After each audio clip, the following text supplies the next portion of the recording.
Hello student. Today's topic is merits of internal sources of recruitment. Internal sources of recruitment के merits क्या हैं, इसके बारे में हम आपको बताएंगे। नंबर 1, सबसे पहला है इंक्रीज इन मोटिवेशन। अगर ऑर्गेनाइजेशन अपने ही ऑर्गेनाइजेशन के अंदर में काम करने वाले लोगों का प्रमोशन देती है, दैट मीन्स प्रमोशन में क्या होता है कि किसी पार्टिकुलर ऑर्गेनाइजेशन के डिपार्टमेंट में जो व्यक्ति काम करता है उसके लोअर रैंक से उसका पोस्टिंग हायर रैंक में कर दिया जाता है। तो लोअर रैंक के व्यक्ति को हायर रैंक में प्रमोट करने के बाद उसकी लायबिलिटी बढ़ जाती है, उसका स्टेटस बढ़ जाता है, उसकी सैलरी बढ़ जाती है।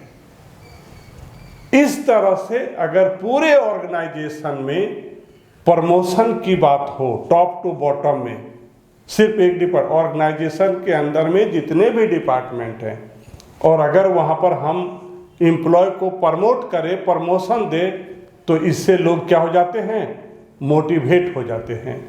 और जब कोई मोटिवेट हो जाता है, जब मोटिवेट इंक्रीज हो जाता है, तो वहाँ पर लोगों का जो काम करने का जो इफिशिएंसी है वो इंक्रीज कर जाता है। So this is the first merit of internal recruitment, sources of recruitment. Motivation of employee of the organization is boosted by promotion। Promotion के द्वारा ही उसको हम लोग मोटिवेट करते हैं। They will feel inspired, they will perform their existing duty with utmost care and efficiency। और जैसे ही हम उसका प्रमोशन देते हैं वो बहुत मेहनत से, ईमानदारी से काम को करता है और उसकी इफिशिएंसी क्या है, इंक्रीज हो जाती है। तो ये फायदा, ये merit due to internal sources of recruitment के चलते हो रहा है, बाहर से नहीं। जो उसी ऑर्गेनाइजेशन में जो काम कर रहे हैं उसी को हम प्रमोशन दे करके, जो हायर पोस्ट में जो हमको रिक्वायरमेंट था, जो एम्प्लॉय की ज़रूरत थी, उसका काम हम लोअर पोस्ट के, लोअर रैंक के एम्प्लॉय को प्रमोट करके कराते हैं। तो यहाँ भी रिक्रूटमेंट का काम हो रहा है। Number 2, industrial piece. ऑर्गेनाइजेशन में शांति होती है। तो ये कब होती है, जब हमारे एम्प्लॉय खुश रहेंगे। इंडस्ट्रियल पीस की बात हम कब करते हैं, जब उस ऑर्गेनाइजेशन में काम करने वाले लोग हैप्पी रहेंगे, इंस्पायर रहेंगे, तब होगा। और ऐसा कब होता है, जब टॉप टू बॉटम क्या होता है, प्रमोशन दिया जाता है। बाहर से लोगों को अपॉइंट ना करके इनसाइड द ऑर्गेनाइजेशन, जहां पर वैकेंट पोस्ट है, जहां पर लोगों की जरूरत है, उसी के जस्ट नीचे रैंक में काम करने वाले का प्रमोशन दे करके उस जगह को फिल किया जाता है। मतलब यहां भी रिक्रूटमेंट का काम हो रहा है। तो ऐसे रिक्रूटमेंट को हम लोग इंटरनल बोलते हैं। तो जब हम किसी ऑर्गेनाइजेशन में वहाँ पर काम करने वाले लोगों को प्रमोट करेंगे, प्रमोशन देंगे, लो रैंक से हायर रैंक में ले जाएंगे, तो क्या होगा, जितने भी एम्प्लॉय हैं उसकी एफिशिएंसी बढ़ जाएगी और वे लोग हैप्पी रहेंगे। और जब ऑर्गेनाइजेशन में काम करने वाले खुश रहेंगे तो क्या होगा, इंडस्ट्रियल पीस होगा। तो उस ऑर्गेनाइजेशन में इंडस्ट्रियल पीस होगा, शांति होगी। Because of the promotional avenue employee get satisfied. Promotion से वे संतुष्ट होते हैं जो उस ऑर्गेनाइजेशन में काम करते हैं। And hence industrial peace is establish, जिससे इंडस्ट्रियल पीस का इस्टेब्लिशमेंट होता है। The promotion process continue from top to bottom पूरे ऑर्गेनाइजेशन में ऊपर से नीचे तक हर जगह क्या होगा, प्रमोशन होगा। In the whole organisation this motivate the employee to the enhance their performance through learning and practice. और जब आप उसको प्रमोट करते हैं और जो आपको हायर पोस्ट में जहाँ पर आपका नीड है वैसे लोगों को बाहर से न लेकर के आप लोअर रैंक के किसी एम्प्लॉय को वहाँ पर रिक्रूट करते हैं तो ट्रेनिंग से सीख करके उस काम को ये लोग अच्छी तरह से करते हैं, मोटिवेटेड हो जाते हैं और जिससे इंडस्ट्रियल पीस होता है। Next is easy selection. Internal sources of recruitment में सिलेक्शन इजी होने का कारण ये है कि जिस एम्प्लॉय का सिलेक्शन आप लोअर से हाई रैंक में करना चाहते हैं, जिसका आप प्रमोशन देना चाहते हैं, तो यहाँ पर आप उसके बारे में सब कुछ जानते हैं। एज ए रिजल्ट क्या होता है, सिलेक्शन में आसानी होती है। Organisation has full information about the employee working there. उस ऑर्गेनाइजेशन में काम करने वाले के बारे में ऑर्गेनाइजेशन पूरी जानकारी रखती है। As such their selection for the higher post involve no risk. उसको हायर पोस्ट में सिलेक्शन करने के लिए किसी तरह का रिस्क नहीं है। Number 4, no need of induction. Induction class में क्या होता है, जो हमारे नए एम्प्लॉय आते हैं उसको हम लोग ऑर्गेनाइजेशन के बारे में बताते हैं, साथ में उसके काम करने वाले जो लोग होते हैं सबऑर्डिनेट सुपीरियर, उससे हम लोग उसका क्या कराते हैं, परिचय करवाते हैं। और अगर रिक्रूटमेंट की बात सेम ऑर्गेनाइजेशन में हो, एक ही ऑर्गेनाइजेशन में हो, तो वहाँ पर इंडक्शन की कोई ज़रूरत नहीं होती है। All information regarding organisation is already available to the employee. यहाँ पर इंडक्शन की कोई ज़रूरत नहीं है। जिस एम्प्लॉय का आप प्रमोशन लोअर रैंक से हाई में करना चाहते हैं, दैट मीन्स रिक्रूट करते हैं, तो उसको अलग से इंडक्शन क्लास की ज़रूरत नहीं है। They all are known about the organisation. वे सारे एम्प्लॉय अपने ऑर्गेनाइजेशन, अपने कलीग, सबऑर्डिनेट और सुपीरियर के बारे में पहले से ही वो जानते हैं। Hence there is no need for induction in this case. इसलिए ऐसे केसेस में इंडक्शन की कोई ज़रूरत नहीं है। Number 4, adjustment of surplus employee. अगर किसी ऑर्गेनाइजेशन में सरप्लस एम्प्लॉय है तो उसी ऑर्गेनाइजेशन के दूसरे डिपार्टमेंट में या दूसरे ब्रांच में जहां पर शॉर्टेज है एम्प्लॉय का, तो हम लोग क्या कर देते हैं, ट्रांसफर कर देते हैं। तो जहां सरप्लस है वहां बैलेंस हो जाता है और जहां शॉर्टेज है वहां पर फुलफिल हो जाता है। So this is the way of recruitment internal. ये जो ट्रांसफर होता है एक डिपार्टमेंट से दूसरे डिपार्टमेंट में, एक ब्रांच से दूसरे ब्रांच में, ये क्या है, इंटरनल सोर्सेस ऑफ रिक्रूटमेंट है। एक तरह से जहां पर शॉर्टेज है वहां पर रिक्रूट हो रहा है इंटरनल सोर्सेस के द्वारा। तो ऐसा करने से क्या होता है, एक ही ऑर्गेनाइजेशन में जहां पर सरप्लस था वहां के एम्प्लॉय को हम लोग ट्रांसफर कर देते हैं ऐसे डिपार्टमेंट में, सेम ऑर्गेनाइजेशन के ऐसे डिपार्टमेंट में जहां पर शॉर्टेज है। तो इससे क्या हो जाता है, जो हमारा सरप्लस है वो एडजस्ट हो जाता है। The employee from the departments where there are surplus transfer to those department where there is shortage of staff. क्या करते हैं, जहां पर सरप्लस है, जिस डिपार्टमेंट और ब्रांच में सरप्लस है वहां से ट्रांसफर कर देते हैं वैसे डिपार्टमेंट और ब्रांच में जहां पर स्टाफ का क्या है, शॉर्टेज।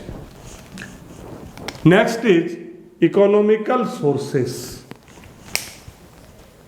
यहां पर इंटरनल सोर्सेस ऑफ रिक्रूटमेंट का ये सबसे बड़ा प्रॉफिट है कि यहाँ पर एक्सपेंडिचर कम आता है।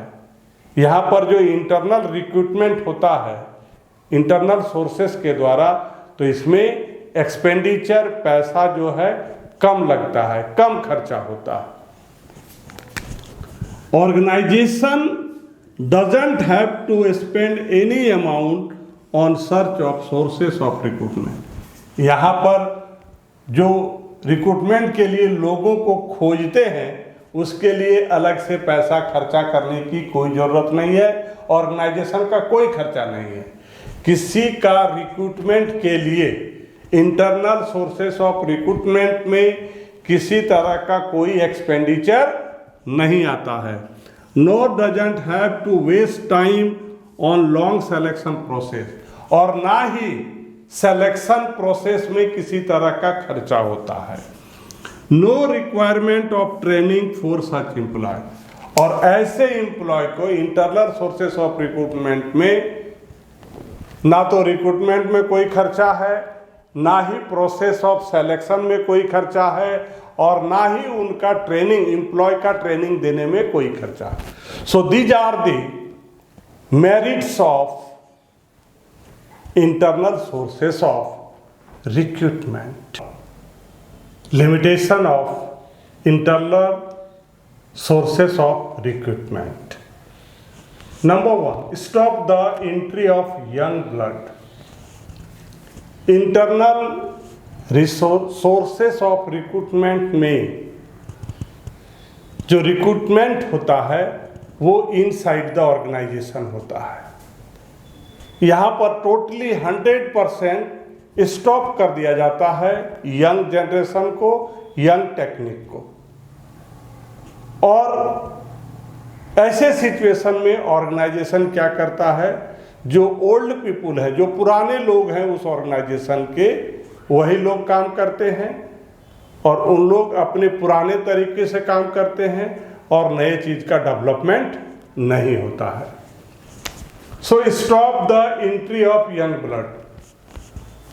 पहला लिमिटेशन है कि जो यंग ब्लड है उसका एंट्री क्या हो जाता है, स्टॉप हो जाता है, बंद हो जाता है। Greatest defect in this system of internal recruitment is that young and technically sound people do not get a chance to enter the company.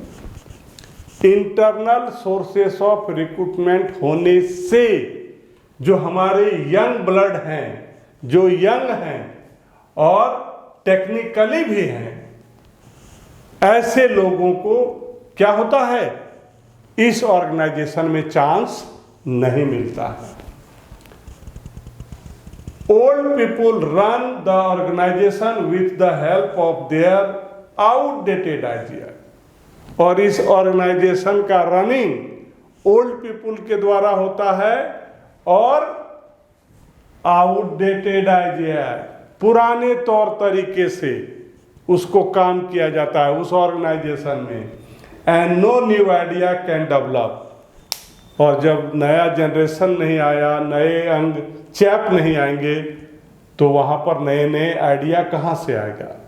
इसलिए and no new idea can develop, तो ऐसे ऑर्गेनाइजेशन में नए ideas का development नहीं होता है।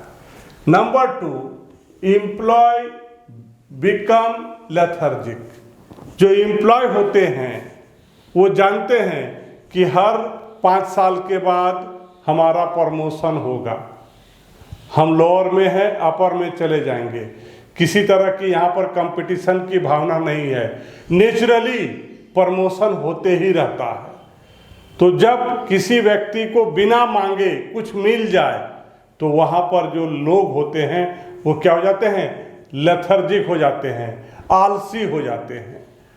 तो ये दूसरा हमारा लिमिटेशन है इंटरनल सोर्सेस ऑफ रिक्रूटमेंट का, कि एम्प्लॉय जो होते हैं वैसे ऑर्गेनाइजेशन के एम्प्लॉय क्या हो जाते हैं, लेथर्जिक हो जाते हैं, आलसी हो जाते हैं।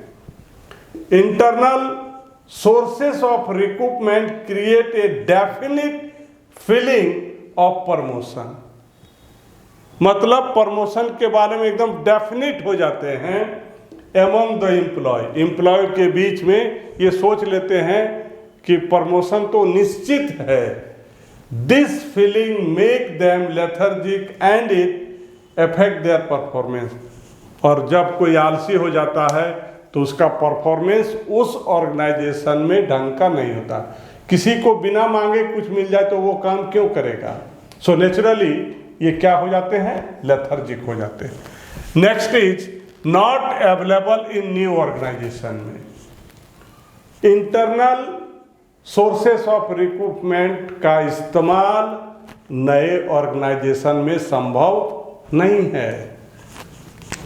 The new organisation have to make use of external sources of, अगर हम नए ऑर्गेनाइजेशन की बात करेंगे तो वहां पर पहले से ही कहां से लोग रहेंगे?